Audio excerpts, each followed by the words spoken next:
నమస్తే, welcome to Aadab Hyderabad.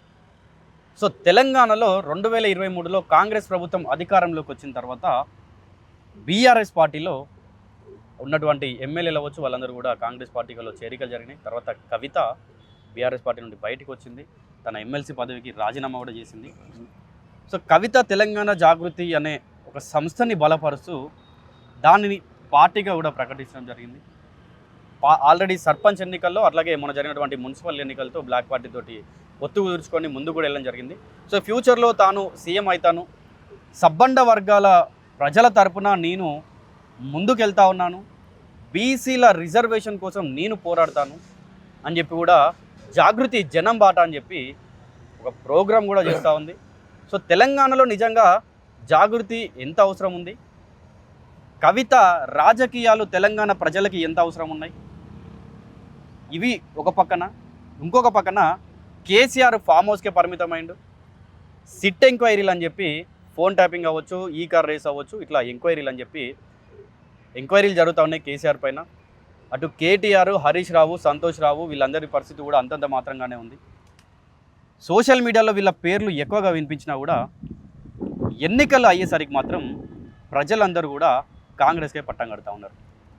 So తాజా రాజకీయాలు, తెలంగాణలో ఉన్నటువంటి అంశాలు ప్రతి ఒక్కటి కూడా మాట్లాడదాం. మనతో పాటు ఒక గొల్ల కులంలో పుట్టినటువంటి గొల్ల బిడ్డ కన్నబోయిన రాజా యాదవ్ మనతో ఉన్నారు. సార్ నమస్తే. సార్ సార్ ఫస్ట్ కవిత గురించి చెప్పాలంటే ఏం చెప్తారు సార్? ఆమె రాజకీయ భవిష్యత్తు ఎలా ఉండబోతుంది అంటారు? ఇదివరకు వచ్చిందే రాజకీయ భవిష్యత్తు, మళ్ళీ రాజకీయ భవిష్యత్తు అంటే ఏం లేదు, శూన్యం. రాజకీయ భవిష్యత్తు అంటే ఏం లేదు, లేదు. ఆమె కేసీఆర్ కూతురు కాబట్టే మీ సోషల్ మీడియా అయినా అట్రాక్ట్ అవుతుంది, ప్రజలైనా అట్రాక్ట్ అవుతుంది. గొప్పోని ఇంట్లో కలహం అంతే, గొప్పోని ఇంట్లో రహస్యం సాకలామె చెప్తుంటారు. దొరింటి ముంచట ఆ ఇల్లు బట్టలు ఉతికే సాకలామె చెప్తే ప్రజలు వింటారు. ఎందుకంటే ఇంటి రహస్యం తెలుస్తుంది. ఆ ఇంట్లో పనిచేసే ఆడామె వచ్చి యువతలో చెప్తే వింటారు. ఇట్లా జరుగుతుంది, నిజమే అనుకుంటారు. నిజమే అనుకుంటారు. ఆ కోడలు మంచిది కాదు, లేకపోతే అత్త మంచిది కాదు, లేకపోతే మంచిది కాదు, వీళ్ళు ఇటువంటి వాళ్ళు, వాళ్ళు అటువంటి వాళ్ళు అంటే బయట మనుషులు వింటారు. అంతే సహజంగా కేసీఆర్ కూతురు కాబట్టి ప్రజలు వింటాను, సోషల్ మీడియా అట్రాక్ట్ అవుతుంది, సోషల్ మీడియా చూపెడతాను. ఇప్పుడు ఇక కేసీఆర్ కూతురు ఈమె కల్లకుంట్ల కవిత అని పేరు లేకుంటే ఏం లేదా? ఇక ఇప్పుడే ఏం పోదు, ఇప్పుడే ఏం పోదు. పోతా అంటే పలసన పోతా అంటే పలసన అవుతుంది. అన్నీ వేషాలు మార్చినా లేకపోతే రూపం గట్లే ఉన్నా ఏది మార్చినా కూడా ఇక కవితకు వచ్చే అదనం. ఇప్పుడు రూపురేఖలు కొంచెం మారుతున్నట్టున్నాయి కదా సార్? రూపురేఖలు అంటే ఇప్పుడు సహజంగా ఆమె వయస్సు కూడా పెద్దగా అయింది కదా. ఇప్పుడు సహజంగా వెనకటిగా ఈ ఎంటికలు వీరబోసుకొని ఉండడం దానికంటే పొప్పు వేసుకుంటుంది అంతే. సహజంగా చీర కడతాంది, సాదా సీదా చీరలు కడతాంది. సాదా సీదా అంటే మనం కట్టేలాగా 150-200 ఉంటాయా? అట్లనేం కాదు, దాంట్లో కాస్ట్లీ ఉంటుంది కానీ రూపం కనిపిస్తుంది, కాస్ట్లీనే ఉంటది. కానీ ఆమెకు ఏమన్నా రేవంత్ రెడ్డి హెల్ప్ చేసినా లేకపోతే బయట రాహుల్ ఖాన్ ఏదన్నా హెల్ప్ చేస్తే ఏమైనా పదవి వస్తే రావాల్సిందే తప్ప ఈ అదనంగా ఆమె పదవి వచ్చేది ఏం లేదు. ఇంటిని పలసన చేస్తాను తప్ప ఆమె దేనికైతే అక్కడ రాదని నేను అనుకుంటాను. ఇప్పుడు ఆమె పేరు గురించి కల్వకుంట్ల అనే ఇంటి పేరు ఇప్పటివరకు అట్లనే పెట్టుకుందని కొంతమంది అంటున్నారు, ఇంకో కొంతమంది ఏమో ఇప్పుడు అట్లనే పొడిగిస్తా ఉందని కొంతమంది. ఇప్పుడు ఒకప్పుడు ఇంటి పేరు పెళ్లి కాగానే మారేది. అవును, ఇంటి పేరు పెళ్లి కాగానే మారేది. కానీ ఇప్పుడున్న ప్రకారం నా బిడ్డ కన్యమైన మాధవే, నా బిడ్డ కన్యమైన మాధవే. పాశం వాళ్ళ ఇంటికి ఇచ్చినాం కానీ మారలే, ఎందుకంటే సర్టిఫికేట్ అట్లే ఉన్నది కాబట్టి, జాబ్ అక్కడ అమెరికాలో అట్లనే చేసింది కాబట్టి అట్లే ఉంటుంది. ఆమెకు కూడా అట్లే ఉండొచ్చు.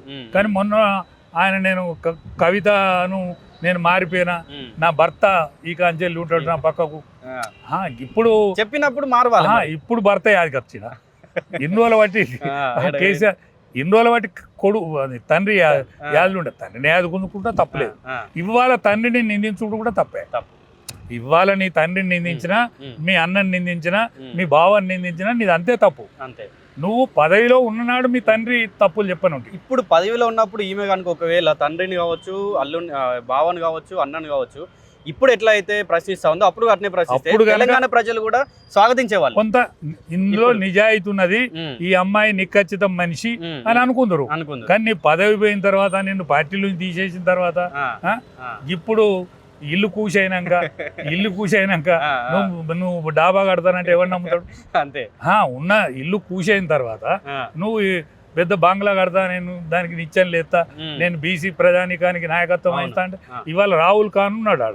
ఉండంగా ఇప్పుడు ఆయన కాంగ్రెస్ ప్రెసిడెంట్ ఏమన్నా నడుతుందా ఆడ? కాంగ్రెస్ ప్రెసిడెంట్ది ఖర్గే గారిది ఏమన్నా నడుతుందా అండి? ఖర్గే గారిది అంతే కదా. ఇప్పుడు నువ్వు బీసీ ప్రజానికానికి నువ్వు నాయకత్వం వహిస్తానని నమ్మేది ఎవడు?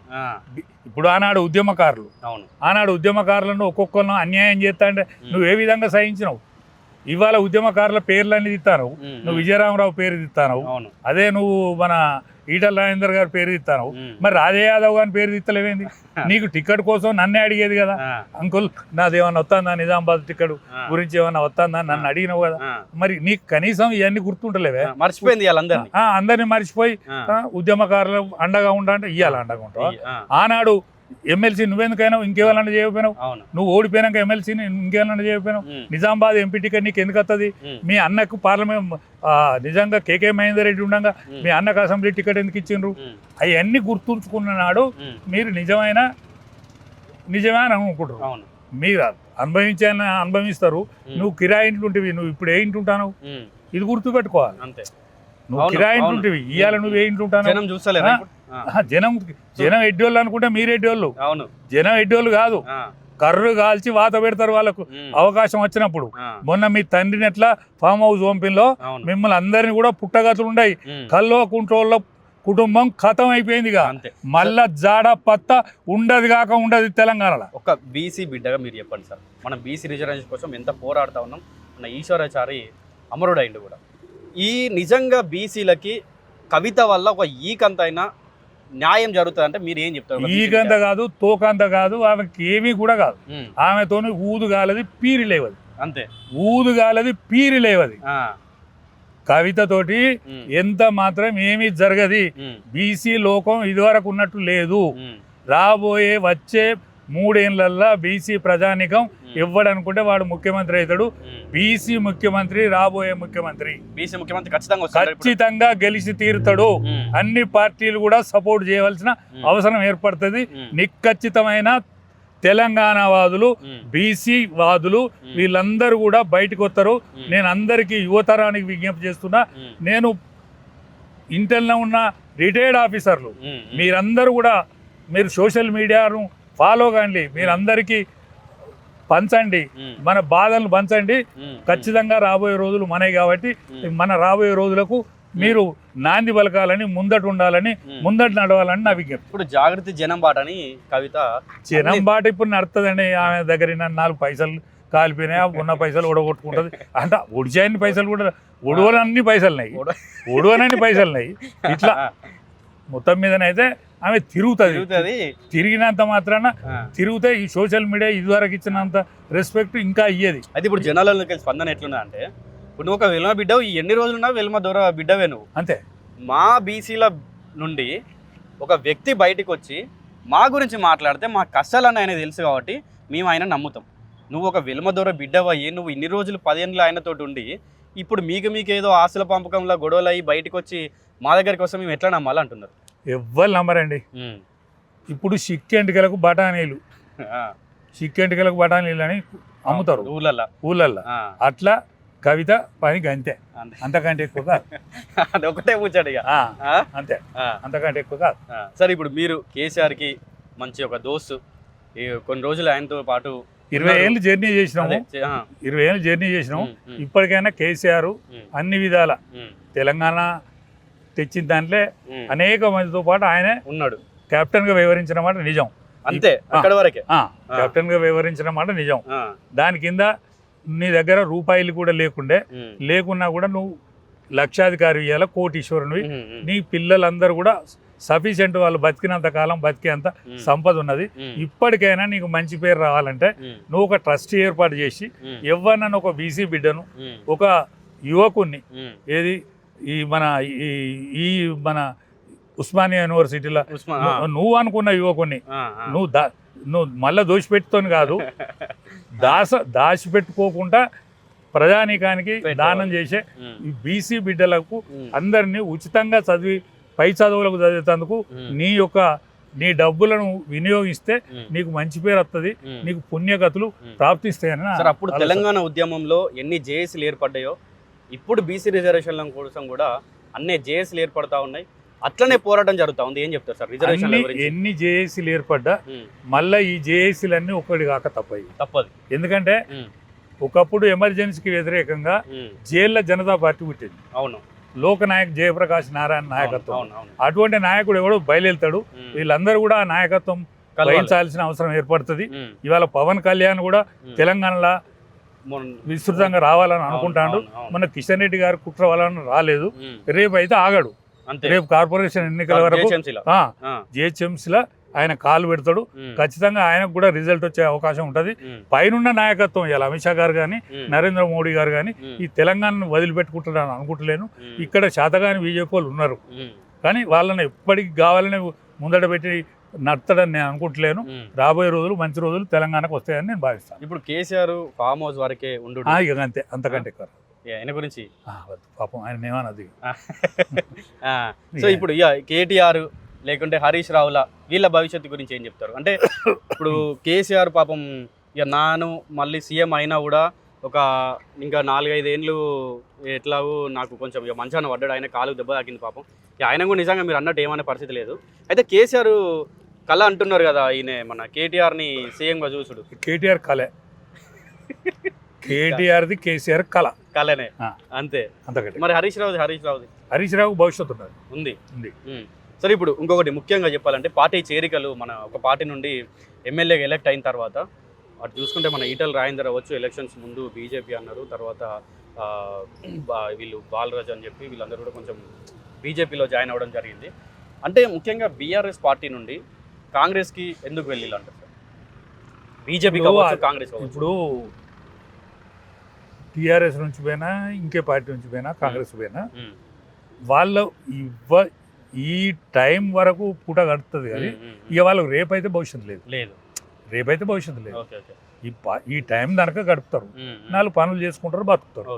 సార్ ఇంకొకటి మర్చిపోయినా నేను, ఇప్పుడు కవితకును మొన్న బక్క జెట్సన్ సార్ వచ్చి చెప్తా ఉన్నారు, కవితకు రేవంత్ రెడ్డికి ఒక ఇండికోర్ ఇన్ఫ్రాస్ట్రక్చర్ కంపెనీలో వీళ్ళిద్దరు పార్ట్నర్స్, అందుకే కవితను రేవంత్ రెడ్డి కాపాడుకుంటా వస్తా ఉన్నాడు.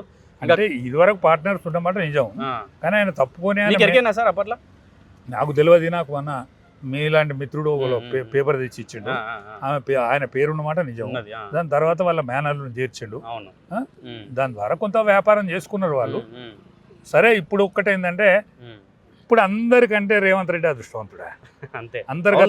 అంతర్గత కళాలతో బీజేపీ, కుటుంబ కళాలతో టీఆర్ఎస్. సార్ ఇంకొకటి, టీఆర్ఎస్ అంటే తెలంగాణ ఆత్మగౌరవం కోసం పుట్టినటువంటి పార్టీ తెలంగాణ రాష్ట్ర సమితి, దాన్ని భారత రాష్ట్ర సమితిగా మార్చడం ఎంతవరకు కరెక్ట్ అంటారు సార్? అంటే ఒకటే, ఆయన ఏంటంటే నాది కాదనుకున్నాడు, ఆ పార్టీ నాది కాదు, ఉద్యమకారులు బలిదానాలు ఎంతో మంది చేసిండ్రు, కష్టపడ్డరు, యువకులు పోతే అందరూ, మన యువకుల కంటే జర్నలిస్టులు, ముఖ్యంగా జర్నలిస్టులు వాళ్ళు ప్రముఖ పాత్ర వహించిండ్రు.